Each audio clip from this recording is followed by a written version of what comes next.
একসময় যারা শুধু ঘরের আঙিনায় সীমাবদ্ধ ছিলেন, আজ সেই আরব নারীরা গাড়ি চালাচ্ছেন, একা শপিং করছেন, এমনকি মিস ইউনিভার্সের মতো বিশ্বমঞ্চেও নিজেদের জায়গা করে নিচ্ছেন। আরব নারীর ক্ষমতায়নের পথে নতুন ইতিহাস রচনা করল সংযুক্ত আরব আমিরাত। প্রথমবারের মতো মিস ইউনিভার্সের মঞ্চে উঠতে যাচ্ছেন এক আমিরাতি তরুণী। তার নাম মারিয়াম মোহাম্মদ। মিস ইউনিভার্স ইউ 2025-এর মুকুটজয়ী।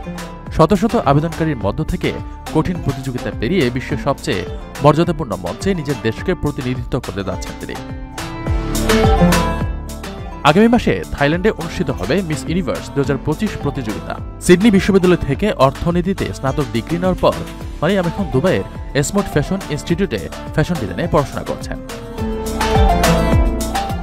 তিনি টেকসই ফ্যাশন নিয়েও কাজ করেছেন, দাতব্য উদ্যোগে অংশ নিয়েছেন এবং আন্তর্জাতিক নারী উদ্যোক্তা কর্মসূচিতে আমিরাতকে প্রতিনিধিত্ব করেছেন। তার লক্ষ্য দারিদ্র্যের বিরুদ্ধে লড়াই, নারীর ক্ষমতায়ন এবং ভালোবাসা ছড়িয়ে দেয়া। মিস ইউনিভার্স ইউর পরিচালক পপি ক্যাপেলা বলেন, মারিয়াম কেবল সুন্দরী নন, তিনি একজন চিন্তাশীল নারী, যিনি নিজের ঐতিহ্য, বুদ্ধিমত্তা এবং দূরদর্শিতার মাধ্যমে আমিরাতের নারীর সত্যিকারের চিত্র তুলে ধরেছেন। মারিয়ামের এই অংশগ্রহণ শুধু তার ব্যক্তিগত অর্জন নয়, বরং পুরো আরব বিশ্বের নারীদের এক প্রেরণার বার্তা হিসেবেও দেখছেন কেউ কেউ।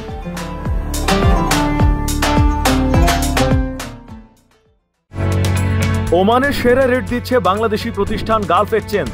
প্রিয়জনকে টাকা পাঠাতে আজই আসুন আমাদের যে কোনো ব্রাঞ্চে অথবা কল করুন স্ক্রিনে দেয়া নাম্বারে। গালফ এক্সচেঞ্জ, বাংলাদেশিদের প্রিয় এক্সচেঞ্জ।